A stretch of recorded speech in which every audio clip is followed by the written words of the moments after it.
행복, 자유, 미덕. 이러한 질문은 단지 개인이 서로를 어떻게 대해야 하는가를 묻는 것으로 끝나지 않고 법은 어떤 역할을 해야 하며 사회는 어떻게 조직되어야 하는지를 묻는다. 한마디로 정의를 묻는 질문이다. 지난 시간에 우리 했잖아. 허리케인 지나가고 난 다음에 막 사람들이 가격을 막 올려. 그것에 대해서 정부가 벌금을 막 세게 때려. 그래서 그걸 좋다 나쁘다 막 이렇게 우리가 이야기를 좀 했었잖아. 근데 이거를 그냥 뭐 좋다 나쁘다, 너는 이런 의견, 나는 이런 의견 이렇게 끝나지 않고 법이라는 게 있어. 규칙. 법이 규칙 같은 거잖아. 법을 딱 만들어 놓으면은 사람들이 막 자기 마음대로 막 가격을 올린다든지 그렇게 못 하잖아. 그래서 그러면 엄마 만약에 무슨 퍼센트 이상 올리지 말기. 그렇지, 그런 식으로 그렇게 하는 거야. 오. 여기에 답하려면 정의의 의미부터 따져봐야 한다. 자, 정의가 뭐야? 정의. 아, 이순신 장군 정말 정의로워. 이렇게 하면 그게 뭐야? 정의.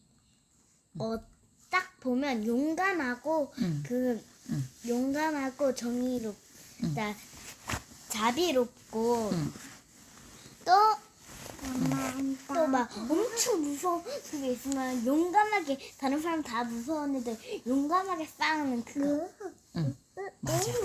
만약에 어떤 친구가 약한 친구가 있었는데 어떤 많은 나쁜 큰오빠들이 돈을 막 빼서 때리고 놀이터에 있는데, 근데 그 막 때리고 있는 그 오빠들이 너무 무시무시해. 막 팔에 문신도 막 해놓고 막 문신도 하고. 그런데 어떤 지나가는데 조그만 소년이 그렇게 때리고 돈 뺏는 건 나빠요, 경찰에 신고할 거예요, 이렇게 한마디 했어. 와, 이 소년 참 정의롭네, 이렇게 말하잖아. 그치? 와, 이 소년 정의롭네. 어. 근데 만약에 그 오빠가 정의롭다고 하는 건 아니지 않아? 그 오빠 정의롭지. 소년이, 그 소년. 아니, 그게 아니라 그 소년이 그 문신한 그 오빠들이 와, 저 소년 정의롭다 갑자기 이러는 거죠. 그건 아니지. 옆에 다른 사람이야. 사실 앞에서 이미 이 문제를 생각해 보았다. 가격폭리 논쟁을 자세히 들여다보면 가격폭리처벌법에 찬성 또는 반대하는 주장은 세 가지 항목에 초점을 맞추고 있음을 알 수 있다. 행복 극대화, 자유 존중, 미덕 추구이다. 이 셋은 서로 다른 각도에서 정의를 바라본다. 규제 없는 시장을 옹호하는 전형적인 입장은 기본적으로 두 가지를 요구한다. 하나는 행복이고 하나는 자유다. 우선 시장은 공급자들의 사기를 북돋아 사람들이 원하는 물건을 부지런히 공급하게 함으로써 사회 전체의 행복을 높인다. 행복이란 개념은 워낙 광범위해서 사회복지 같은 비경제적 부분도 포함하지만 대개는 부유한 삶과 동일시된다. 자, 여기서 막 생수를 엄청 비싸게 팔아. 그거를 그냥 놔두는 거야. 그래서 이제 그 사람들이 야, 생수 한 병이 1,000원이었는데 이제 10,000원이다 이러면 엄청 신날 거 아니야. 그거를 그 사람들의 행복이라고 생각을 하고 그렇게 하도록 막 해줘. 막 1,000원짜리를 막 10,000원에 팔아도 그렇게 하도록 놔둬버려. 그 초점을 어디에 두냐면 행복과 자유래. 행복이래. 둘째, 시장은 개인의 자유를 존중한다. 재화와 용력에 고정된 가치를 부여하기보다는 그것을 교환하는 사람들 스스로 가치를 부여하게 만든다. 가격폭리법에 반대하는 사람들은 당연히 자유시장을 옹호하는 두 가지 익숙한 주장을 내세운다. 그렇다면 가격폭리처벌법에 찬성하는 사람들은 어떤 반응을 보일까? 첫째, 이들은 어려운 시기에 터무니없는 가격을 부르는 행위는 사회 전체 행복에 도움이 되지 않는다고 주장한다. 가격이 높으면 재화의 공급이 늘어날지언정 거기서 나오는 이익은 그 가격을 감당하기 벅찬 사람들이 느끼는 부담감으로 상쇄되고 만다. 돈 있는 사람이라면 폭풍이 닥쳐 기름 한 통이나 모텔 반값에 웃돈을 한참 얹어준다. 한들 짜증이 나는 정도일 것이다. 하지만 서민에게는 심각한 고통이어서 안전하게 몸을 피하느니 차라리 위험을 감수하는 사람도 있을 것이다.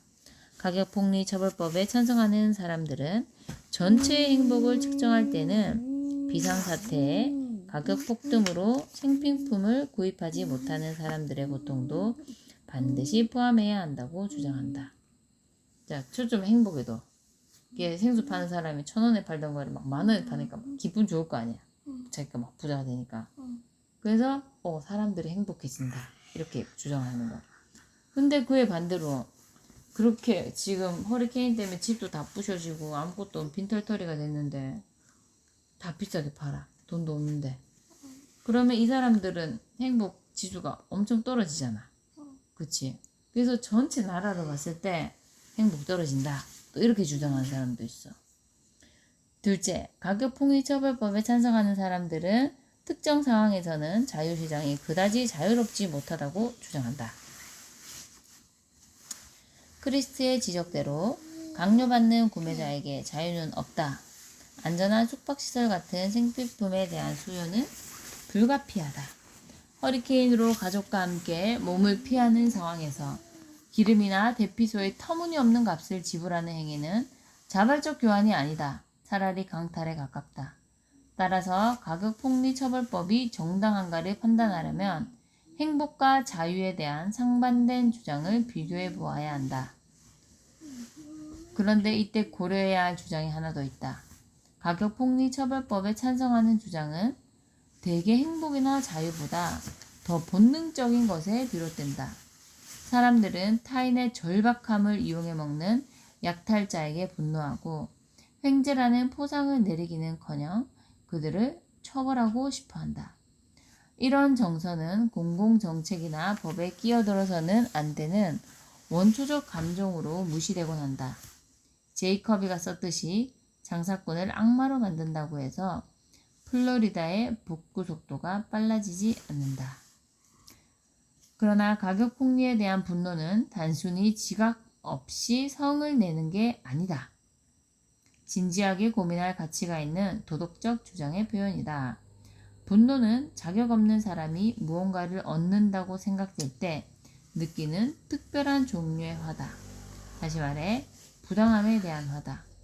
남의 고통을 이용해 먹으려는 사람들의 탐욕이 도를 넘었다는 말은 그러한 분노의 도덕적인 부분을 건드린 것이다. 크리스트는 재난을 당한 사람들의 심리와 가격폭리처벌법을 드러내놓고 연관시키지는 않았다. 하지만 그의 언급에는 미덕주장이라 할 수 있는 다음과 같은 뜻이 담겼다. 탐욕은 악덕, 즉 나쁜 태도이며 특히 타인의 고통을 망각하게 할 때는 더욱 그렇다. 탐욕이 뭐예요? 욕심 많고,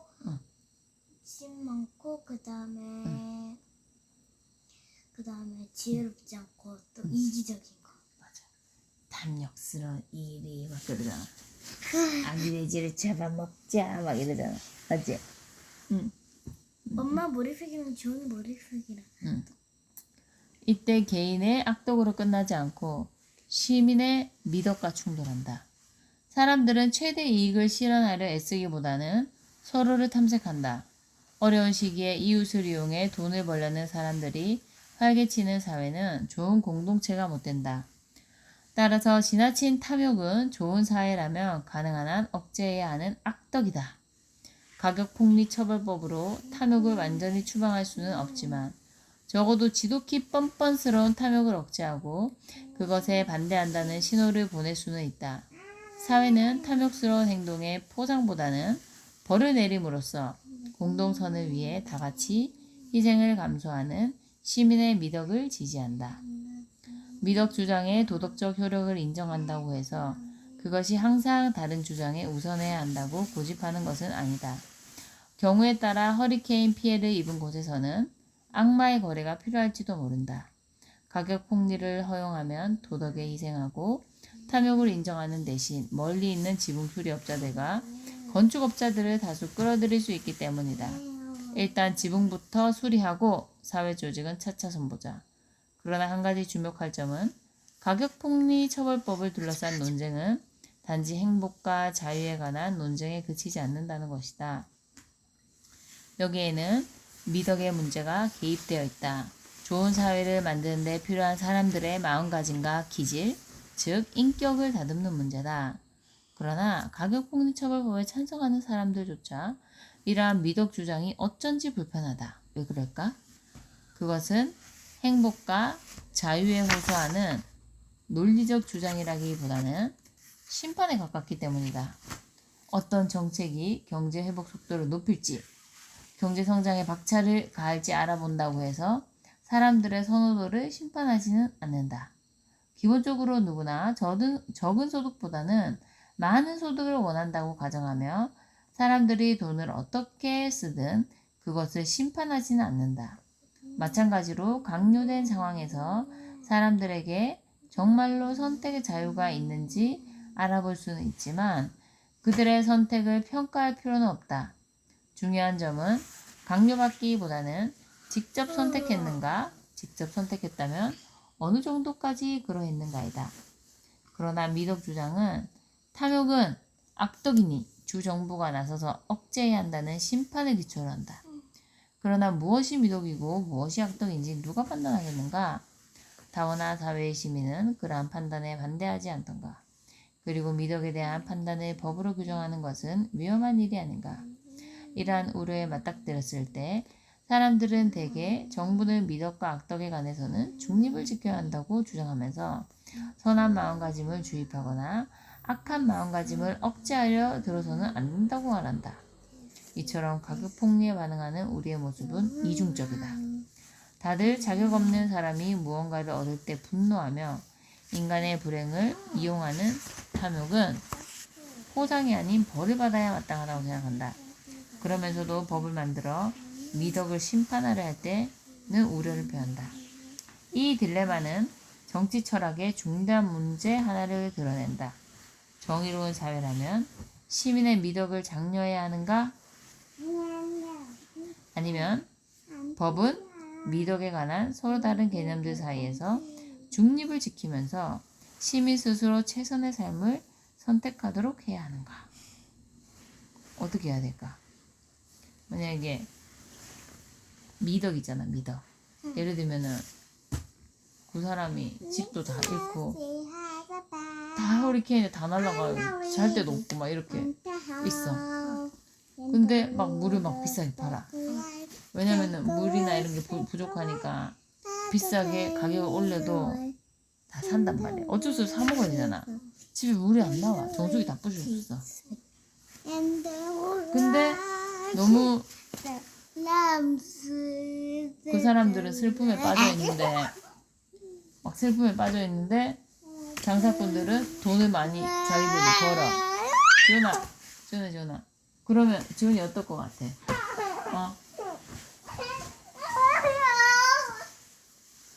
그 좀 미덕이 안 맞잖아. 그치? 미덕의 문제가 있잖아. 그치? 그러면 다 장사꾼이 돼가지고 다른 나라에 가서 팔면 어떨까? 그치? 그러니까 거기 좀 사고를 당한 그런 사람들한테는 좀 무료로 나눠준다든지. 무료로 나눠주는 행사 같은 걸 열어가지고. 그렇지. 그래서 그런 사람도 있고 아니다. 이거 그냥 자유롭게 놔둬야 된다. 사람들이 알아서 하게끔 정부가 법으로 개입해서는 안 된다. 이러는 사람도 있었어. 준 조용. 교과서의 설명에 따르면 이 질문은 고대 정치 사상과 근대 정치 사상을 가른다. 한 가지 중요한 점에서 이 설명은 옳다.